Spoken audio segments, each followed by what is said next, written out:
So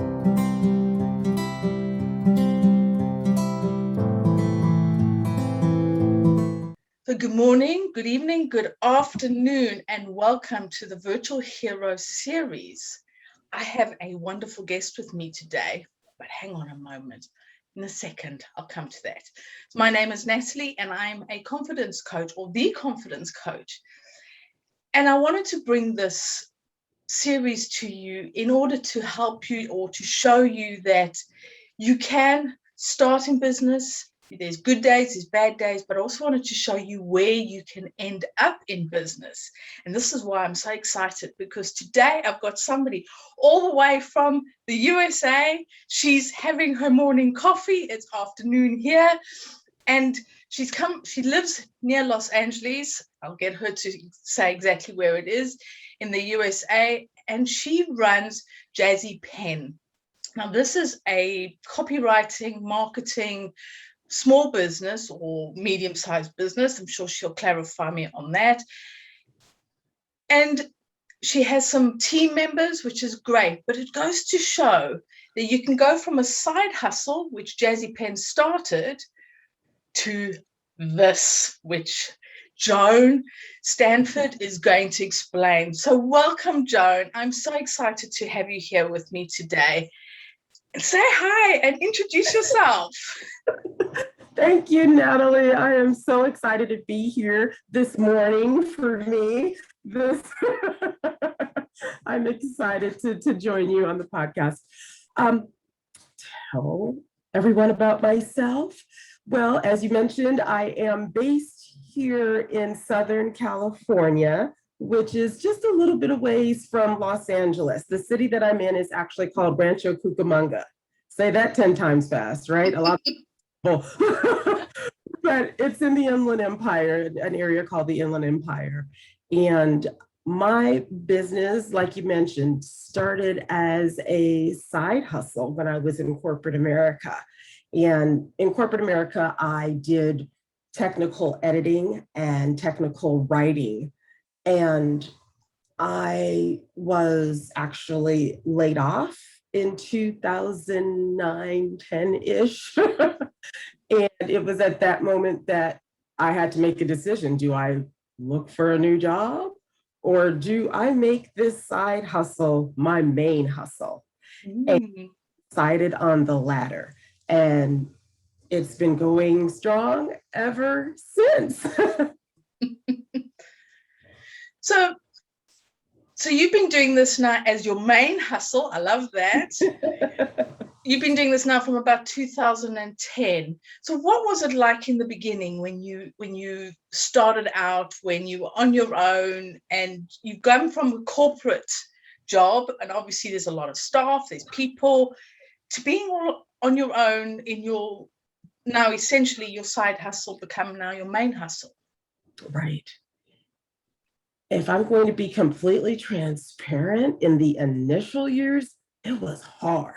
It was difficult because that is a huge transition to go from being in a corporation where there's tons of people on a daily basis. You're seeing people in the elevator, in the parking lot, everywhere, and you can have conversations, you can bounce ideas off of, other staff, things like that, where when you're beginning your business and you're going full throttle, it's just you, right?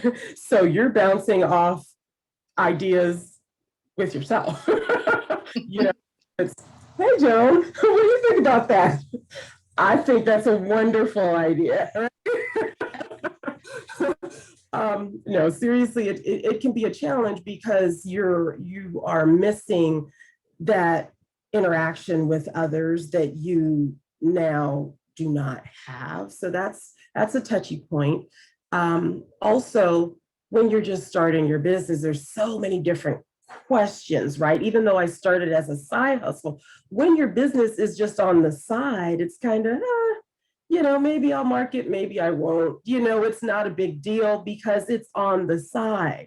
Maybe I'll take a client, maybe I won't, right? When it is your main hustle, you are out there working to get those clients in and to maintain that consistent income. And it all rests on your shoulders. There is no, I think I'll take a break this week or what have you, because you have, your job.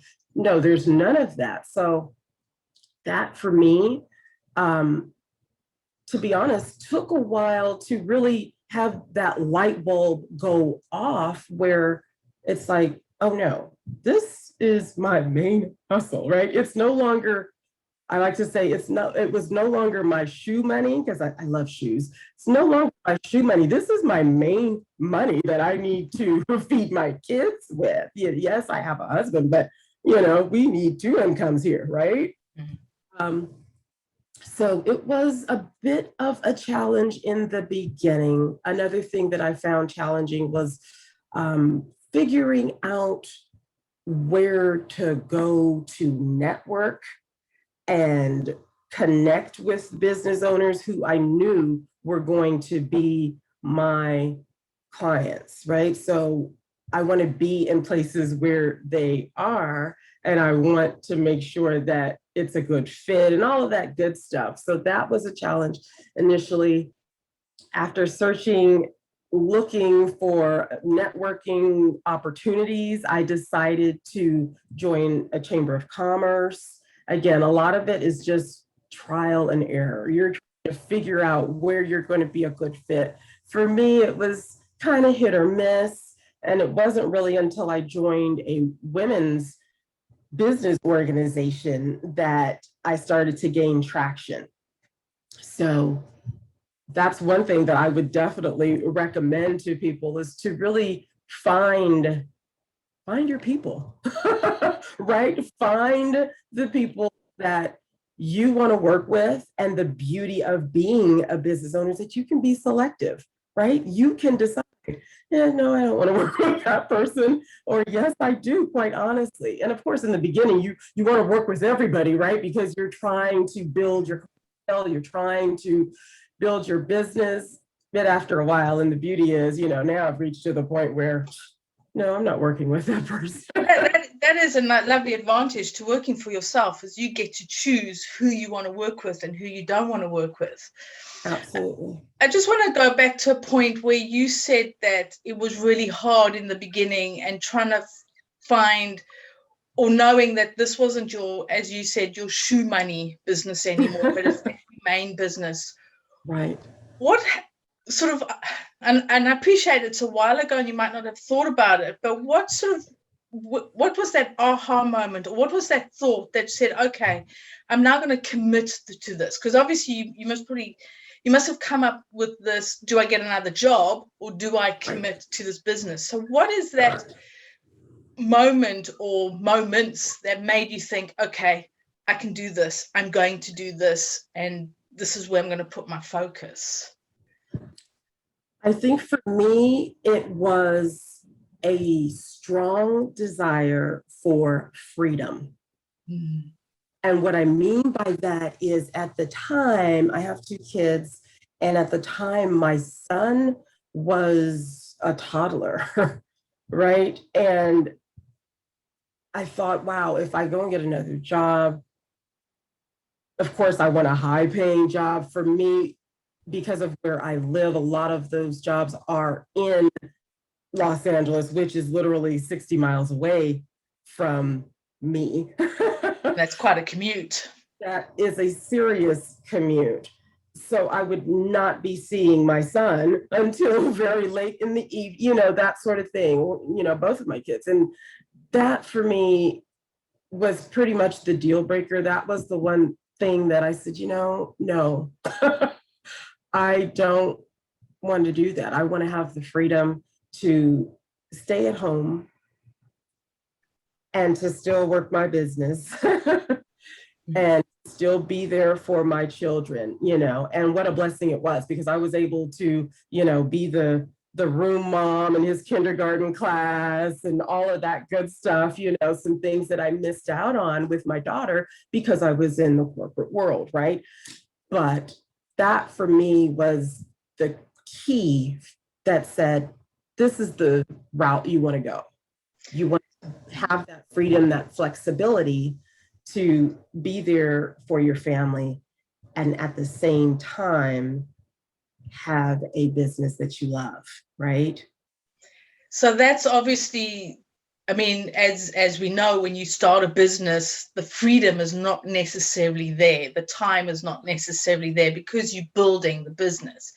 Right. But once your business is established, you then able to have more control over your diary, or over, I'll see clients between this time and this time because Right. this is for my kids. I'm going to go be the school mum. I'm going to go to the dentist or whatever the kids need. And right. So how long did it take for you to find that freedom that you wanted? What a great question. I'm not sure there was a particular moment where I said, wow, this is it. But it took a few years before I actually gained that stride and that momentum, if you will. I think initially, for me, I had a transition also where when Jazzy Pen Communications was a side business, I was actually focused in on editing books, manuscripts for clients who were wanting to self-publish. When I started and made it my main hustle, I shifted the business a bit where I still did some editing, but I really zeroed in on doing writing, business writing first, and then transition into copywriting. So the business looked a lot differently in the beginning than what it does now. It's the life of a business. Right? It really is. Lots of different, of course, the ups and downs, the hills, the valleys, lots of different changes, lots of different focuses. But what I did know for sure is that I wanted to work with the small business owners because I feel like they needed my help the most. And to this day, although I do have some medium-sized, larger enterprise companies, I'm still focused really heavily on the small businesses. So you started out as a side hustle, you became your main hustle, and you were obviously wearing all the hats, and many different hats. But right. You now have a team. So you're not a solopreneur or on your own anymore. You've actually got yourself a team around you. So how's that been different from going from a sort of a one-woman band, or girl boss, as I can see behind you, a one-woman band, to actually leading a team and essentially running a business with staff members? How does that sort of feel for you, and how did that transpire? Well, honestly, it's still building, right? Jazzy Pen is still building and still growing. I don't have employees. I have people who do different tasks and they're located in different places, but they have different focuses. So, but they're part of the Jazzy Pen team, right? They're definitely part of my success, and I couldn't do what I do without them. So I have, people who are focused in on graphic design, people who are focused in on social media. Do they have their own businesses and work with you on some projects, or do they solely work for Jazzy Pen? They have their own businesses and they work with me. Well, that's great, because what you're doing essentially is helping small businesses through utilizing their skills and their power, and dare I use the word virtual assistants. I know it's a bit different in America, but and I've got a lot of English who watch this. And it's just nice to show that you can, as a build a bigger business through outsourcing or through creating a team around you. They obviously know what Jazzy Penn likes, what you like, and they speak for you, even though they also speak for their own businesses in different ways. Correct. And this is something that I'm really love seeing, because it shows how valuable VAs or virtual assistants, because that's what they are. They virtually place somewhere else and they assist you. And this is what I think is so powerful about people who take a side hustle, make it their main hustle, and build it and grow it, and don't just stop there, but actually bring in a team. Like you said, you have a team. You don't have staff, you don't have employees, you have a team. And this is so powerful to see and to know is out there. And this is something I want my audience to realize, hang on a minute, I'm not going to quit today. I'm going to get there and have my own team around me. Absolutely. And I would say, Natalie, if I may, that, during those challenging times, for me, there were certainly times where I thought, okay, I do need to dust off my resume and get out there, because this is, trying to get these clients and have a consistent,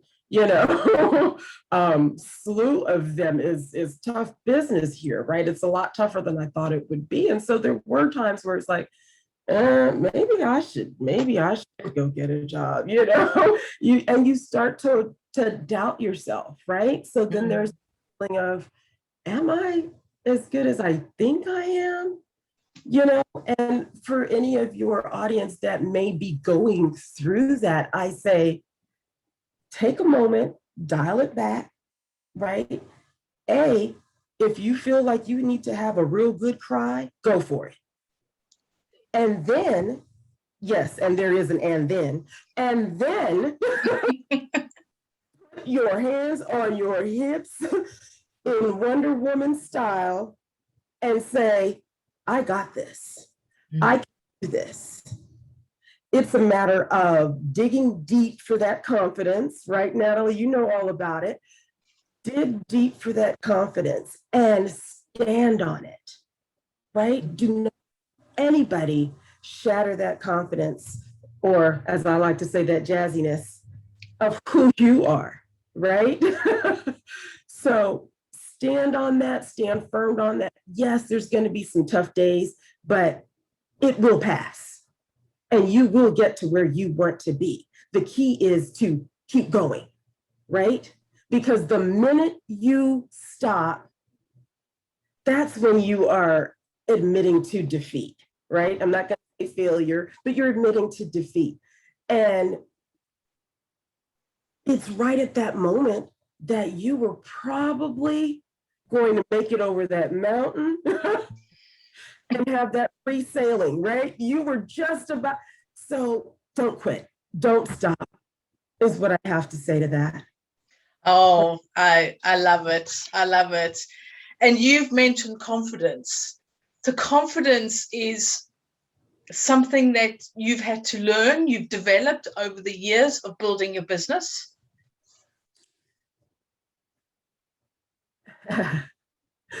I would like to say that I actually started out with a bit of confidence because I felt like, I'm seeing a lot of successful people around me and I can do it too. I just did. I just felt that way. But like I said, there are times where your confidence may wane or you may, find yourself in a drought, whatever the case may be. But it's just a matter of holding on to that confidence and letting that confidence build, right?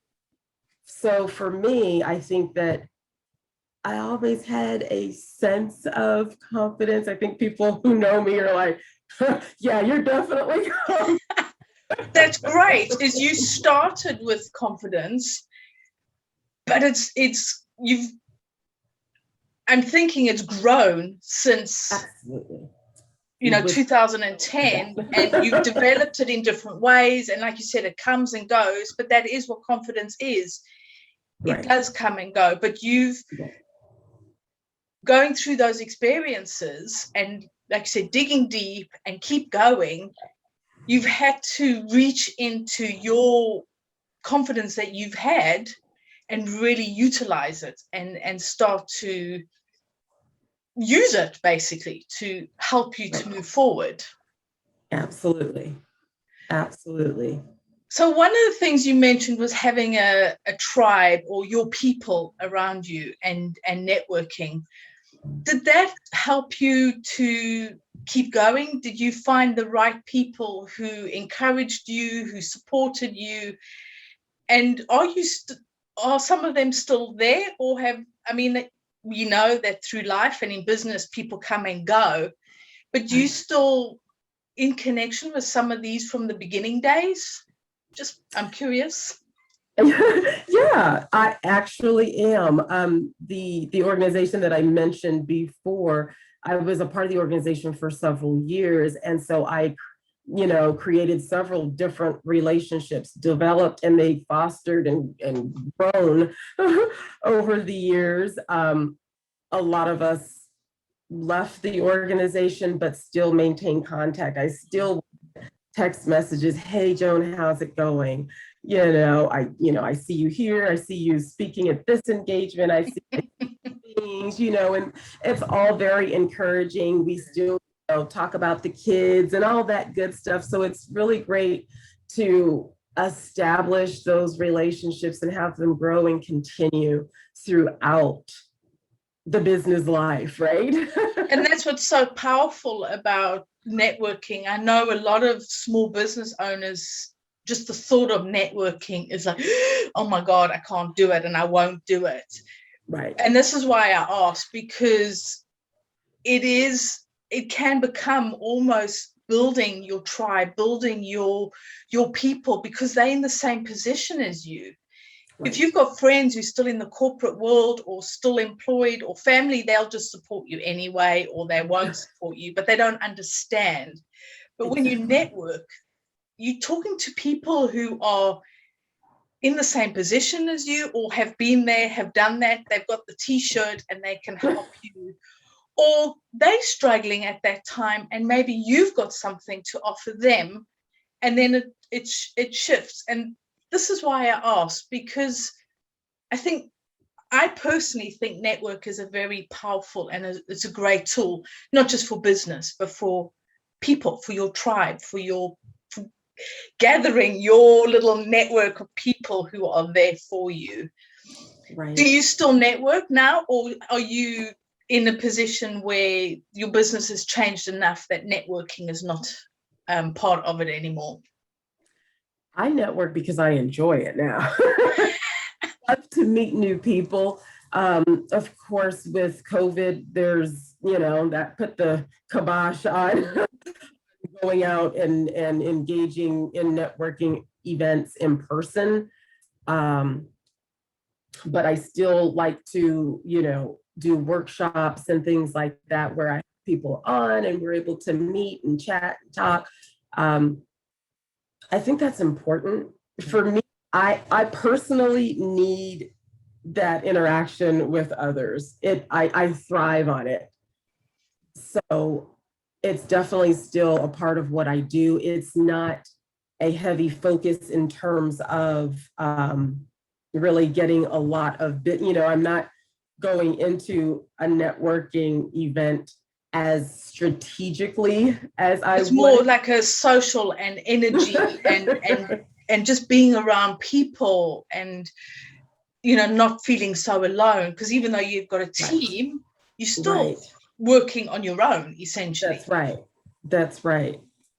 And when you for the most part, I'm an extrovert. I thrive on the energy of others. So I'm in my element when I'm out and about and at these events, right? And networking's a great, and as I mentioned earlier, it's not just about business, it is about building your own community. It's about having that support around you, making those connections. And for extroverts, it's about getting that little bit of extra energy and that, buzz and that fun. So it is, Right. but it's finding the right network meeting. It's finding the right meetings, isn't it? The right people. Exactly. And that's the part where you've got to do a little bit of work in that area, I believe, because, as we know, not all networking group or organizations are the same. And so you've got to find where you fit best, where you feel good, where you feel like you're getting what you need, quite frankly. And I know that sounds a bit selfish, but at the end of the day, you are there for a purpose. Mm-hmm. Particularly when you're just starting your business. Are these the clients or the types of clients that you would want to work with or for? Mm-hmm. And not only that, are these people who would willingly refer business to you? Mm-hmm. Right? And for me, that was a key point. Well, at the end of the day, you're building a business. So like you said, it's not about being selfish. It's about putting on a business hat and going, I'm going to this meeting because I am growing and building a business. Exactly. And that's important, right? You can't lose sight of that. I think that networking sometimes gets kind of a bad rap because a lot of times, some people don't know how to do it correctly. So you have people who are just out there just throwing out their business cards, right? It's like, I don't even know your name. What is that? What is my hand, right? The wrong way to do networking, FYI. But you're there to meet people, to get to know people. Really big on the know, like, and trust factor. That's really important. And I think that's become so important now, especially after last year, because a lot of people have gone into business for themselves out of necessity, through redundancies, through businesses collapsing, for whatever reason. And social media has become a very noisy place. Or it might just be me who's noticed that, but it seems to be very noisy. And I think it's very much become now a know, like, and trust. And going to somebody else and saying, you know what, this is what I need. Who do you know who can help me with X, Y, and Z? Exactly. And when you build those connections, then they're happy to support you, refer you, or recommend you, and you knowing who you can refer and recommend people to. Right. Exactly. It's a two-way street for sure. Definitely important. I think that when people feel like they know you and can trust you, the sky's the limit, right? Because you can develop not even business relationships, but you can develop friendships, right? Go a long way. So definitely. And you never know when you're going to need that person's services, or if ever, or when you're going to be able to recommend them to somebody, or you never know. It might not happen now, but down the line, maybe they're going to be there when you get stuck, or maybe finally you come to somebody who says, I'm looking for somebody to do the copywriting for me. Oh, hang on a minute. I know this person. I've been networking with her for ages. Right. She's an amazing person. She talks and she smiles and she's great. Exactly. Go to her. And I've definitely had that happen, For me, even to this day, I would say that a large percentage of my business comes from referrals. Because it's people who have engaged with me. They've attended a workshop or many workshops, and maybe they themselves have not been a client of mine, but they know what I do. They know they've learned to trust you. They like you, and you don't necessarily have to be a client or work with them, but networking is about learning who somebody is. Absolutely. Absolutely agree with that.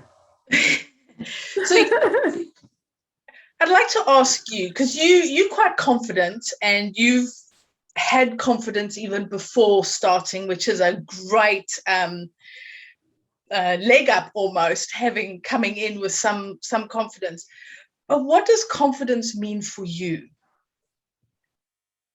What a cool question.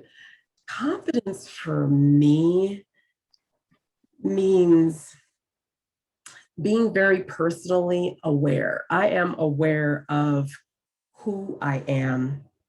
I am aware of what I bring to the table. I know the level of skills that I have and some that I don't, honestly, but I know that and I'm comfortable in that. I am comfortable in my skin, which is another very important part of confidence for me. Being very comfortable in my skin and being able to walk into a room. And for me, I like to say, take up space. I take up space. And that's for me. And it's not being, some people think it's, being braggadocious and just full of themselves. No, it's not that. There's a certain aura, vibe, whatever you want to call it, that everybody has. There's different levels and different, kinds, but everybody has it. And that's confidence. And confidence is shining through, right? And it shines through in different ways for different people. But for me, that's what confidence is, being very personally aware. I love that, personally aware and taking up space. That is one that I hear a lot, is about taking up space. So now I am a confidence coach, so feel free to try and stump me. Maybe I shouldn't challenge you too much. Or maybe you can coach me, and maybe I have the wrong definition of confidence. No, yours has been, like you said, confidence is very different for everybody. It's not a one size fits all.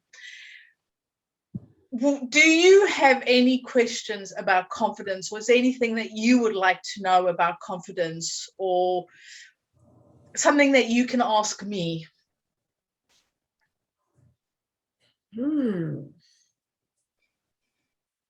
I would like to know, what is it that you recommend to people when they do not feel confident, when they feel like they are lacking confidence, or they might just say, I am not a confident person. I'm not confident in this.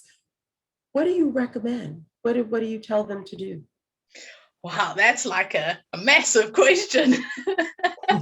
That's okay. I mean, I know it's an individualized thing. It is, but there is something that you can start to do.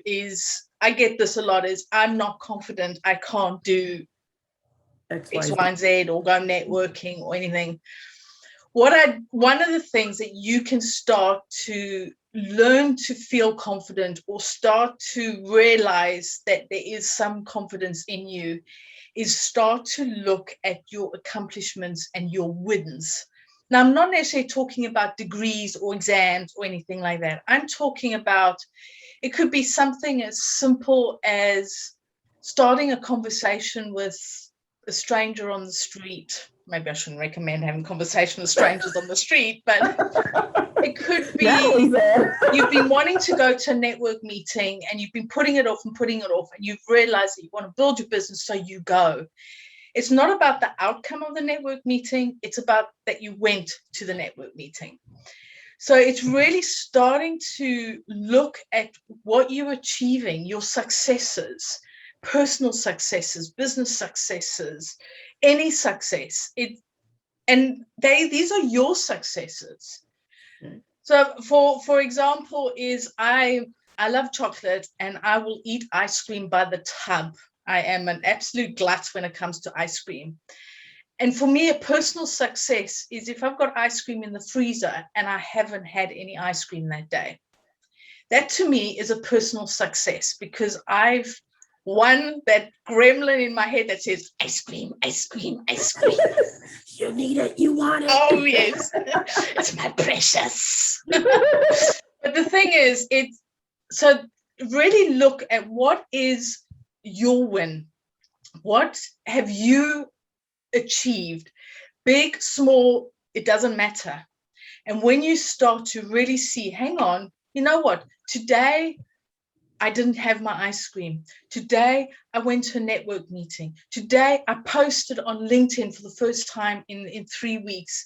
Yes, I was terrified hitting that send key or post or whatever, but I did it.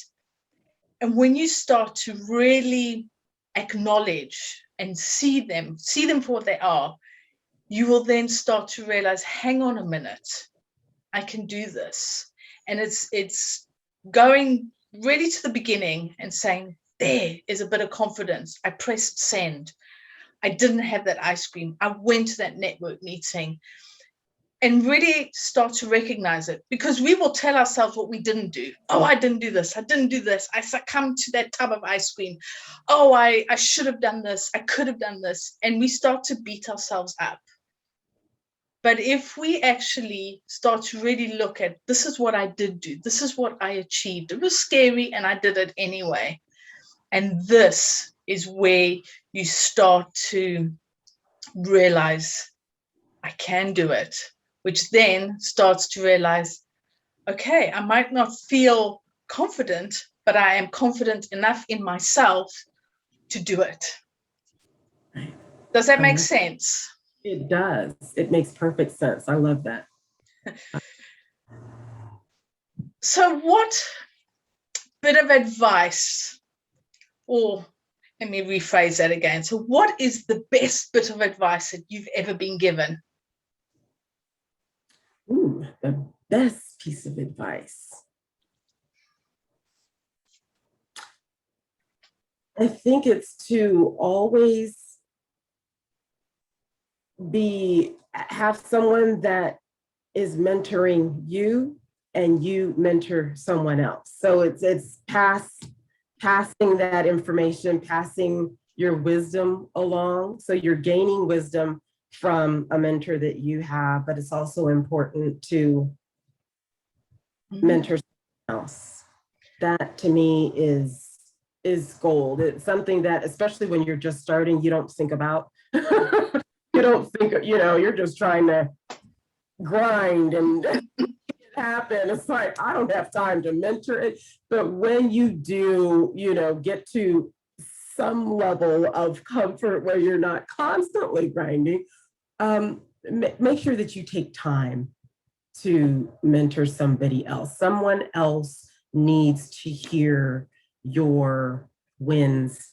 Mm-hmm. Someone needs to hear your challenges. Someone needs to hear your wisdom, your knowledge, your advice. That's very good. I work with a speaking organization, and that is part of it, is you are mentored and then you mentor as well to help. So this leads then on to my next question, is what is a top tip that you can share with business owners out there that you have learned over the years? A top tip. Always be learning, right? And what I mean by that is sometimes you get comfortable in, I can do whatever your expertise is. You can do it in your sleep, right? But there's always something to learn. And for me, it comes from reading books. I love to read, just as much as I love to shop and I love shoes and all of that. I love to read.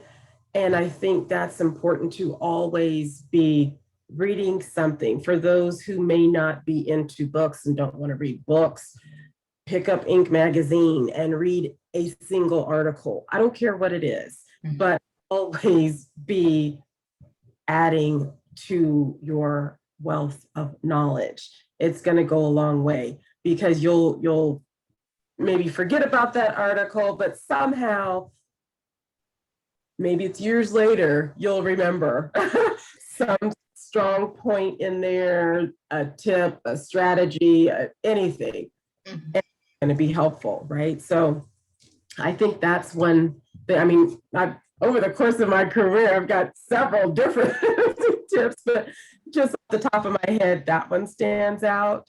I think starting each year with a power word, meaning what's going to be your word for the year that's going to motivate you and keep you going, right? Just that one word where, you know, maybe you've got it as your screensaver, maybe it's popping up on your phone, maybe it's a post-it note that you're seeing in your office every day, whatever that is, that also will help keep you going in those times of, oh, okay. I'm going to make it, right? Or I'm on the verge of quitting. I'm on the verge of going back to working for somebody else. Stay strong and have that word visible, and that will motivate you, help you to say, oh, nope, not going to do it. Haven't looked at my resume in years. You know why? Because I'm going to keep this business going. And these are, I mean, two for the price of one. I love it. It's bargain. But I love the idea of, you know, be mentored, but also mentor others. And like you said, reading is a passion of mine as well. I love reading. And if you really do struggle to read, there's Audible books. You can listen to the books.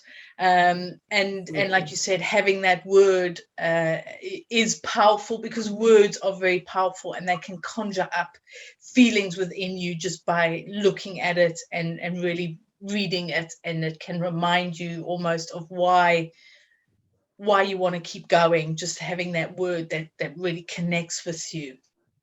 Right. So before we sign off, where can people find you? You can find me pretty much on all social media platforms. I'm really focused in on LinkedIn these days. So Joan Stanford there, Jazzy Pen is there. My website is jazzypen.com. You can certainly visit me online there. Yeah, that's it for the most part. I can give you my phone number and all of that good stuff, but it's. I mean, you go on LinkedIn and they can find you anyway on LinkedIn. Yeah. I just want to say thank you so much for sharing your time with me and us today, and sharing your wisdom and your journey. And I'm sure that there's hours and hours that we could be digging in and plucking up all your nuggets and your wisdom. But I really appreciate you taking the time for you this morning to really share with us a little bit. And I love how don't give up, just keep going, and the mentoring bit. I think that is very powerful, because when you're mentoring somebody else, you're also mentoring yourself by helping somebody else. Right. And the not giving up, just stay your course. So thank you so much. I really appreciate your time. You are more than welcome. Thank you for having me on, Natalie. I do want to end with one thought, and that is because I know a lot of your audience are made up of virtual assistants, and I want to say that you are needed. Just know that, right? People do need your help. So if you are one of those VAs who says, oh, I don't know, or you're questioning, you're debating, you're thinking about quitting, whatever the case may be, don't, because people do need your services. Definitely. Definitely. So thank you. And thank you for taking the time of watching this Virtual Hero series. Until next time, take care. Bye. Bye. Thank you.